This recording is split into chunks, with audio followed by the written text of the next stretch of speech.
4월 25일 목요일 장마감 후 시간의 거래 종목 브리핑을 시작하겠습니다. 수많은 시간의 상승 하락 종목 중에서도 거래대금 1억 원 이상 종목들만 추렸습니다. 먼저 오늘 시간에 상승한 종목들을 보겠습니다. 전체적으로는 구리 및 전선 관련주들의 시간의 상승세가 두드러졌는데요. 이 중 시간의 상한가 종목은 EM 플러스 한 종목이 있었습니다. 그렇다면 상위 5개 종목들의 시간의 상승 이유를 알아볼게요. 먼저 EM 플러스는 장마감 후 국내 탑티어 글로벌 배터리 제조사로부터 EM 플러스가 개발한 2차 전지용 방열 소재 실리콘 폼의 전기차용 사용 승인을 획득했다고 전해지면서 시간의 상한가로 마감했습니다. EM 플러스는 작년에 해당 제조사로부터 에너지 저장 장치용 실리콘 폼의 공급 승인을 취득한 바 있는데 이번에는 전기차용으로도 사용 승인을 획득한 것인데요. 이와 관련하여 EM 플러스는 이번 사용 승인이 폼 발주까지 빠르게 이어질 수 있도록 최선을 다하겠다고 전했습니다.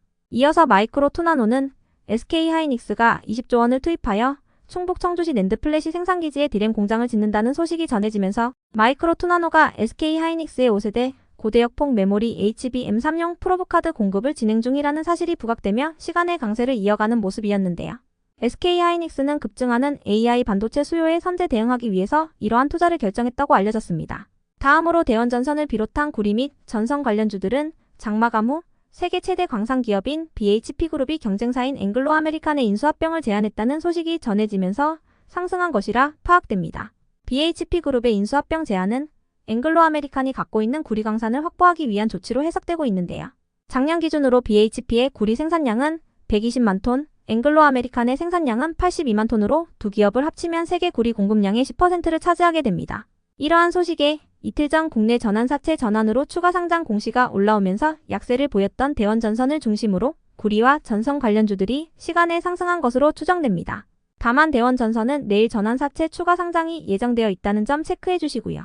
이어서 경창산업은 장마감 후 샤오미가 최근 공개한 전기차 SU7에 대한 강한 자신감을 드러냈으며 테슬라보다 성능 측면에서 우월하다는 주장을 했다고 전해지면서 상승한 것으로 파악됩니다.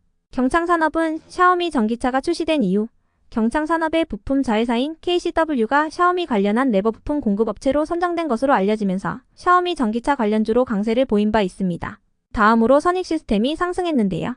오늘 오전 애플이 오는 5월 7일에 신형 아이패드를 출시할 예정인 가운데 특정 디스플레이 기업이 애플에 공급할 OLED 생산에 어려움을 겪으면서 애플의 11인치 아이패드 프로 제품 공급에 차질이 생길 것이라는 기사가 있었기 때문입니다. 기사에 따르면 그 기업은 바로 삼성 디스플레이로 유추되는데요. 아이패드는 12.9인치와 11인치로 나뉘는데 12.9인치 OLED는 LG 디스플레이가 단독으로 공급하며 11인치 OLED는 삼성 디스플레이와 LG 디스플레이가 나눠서 공급한다고 알려져 있습니다. 그런데 해외 IT 전문 매체에 따르면 애플의 높은 품질 기준 때문에 삼성이 패널 생산에 기술적인 어려움에 직면했다고 하는데요. 이러한 소식 속 시장에서는 최근 아이폰 SE 사양 OLED 패널을 선점했다고 알려진 중국 BOE가 삼성의 자리를 대신할 수도 있다고 해석하는 분위기였습니다. 선익시스템은 지난 3월 중국 BOE와 8.6세대 OLED 증착기 공급 계약을 체결했던 이력이 있는 만큼 시간의 장에서 반사수의 기대감을 입은 것으로 보이네요. 다음은 오늘 시간에 하락한 종목들인데요. 전체적으로는 하이브리드 자동차 관련주들의 약세가 두드러졌습니다. 그렇다면 상위 5개 종목들의 시간의 하락 이유를 알아볼게요. 먼저 삼연과 코리아 FT는 모두 하이브리드 자동차 관련주로 묶이는 종목인데요. 이 중에서도 특히 코리아 FT는 현대차와 기아를 주요 고객으로 두고 있어 최근 하이브리드 차량의 시장 점유율이 늘어남에 따라 수혜 기대감을 잇고 상승세를 이어온 바 있습니다. 두 종목은 오늘 로보테마 상승 및 장중 현대차의 실적 발표 속에서 상승세로 마감했는데요. 두 종목이 시간에 하락할 만한 악재나 공시는 파악되지 않았지만 장마감 후에 현대차가 미국 전기차 전용 공장에서 하이브리드 차량도 생산한다는 내용의 기사가 있었습니다. 또한 현대는 장마감 후 임원들의 인센티브 지급 목적으로 보통주 12억 6,250만 주에 해당하는 물량을 장외 처분 방식으로 처분한다는 내용의 공시가 올라왔으니 체크해주세요. 이어서 삐아는 신형 스펙 7호와의 스펙 소멸 합병 방식으로 코스닥 시장에 신규 상장한 화장품 기업인데요. 그런 삐아는 장마감 후 투자주의 공시가 올라오면서 시간의 약세를 보였습니다.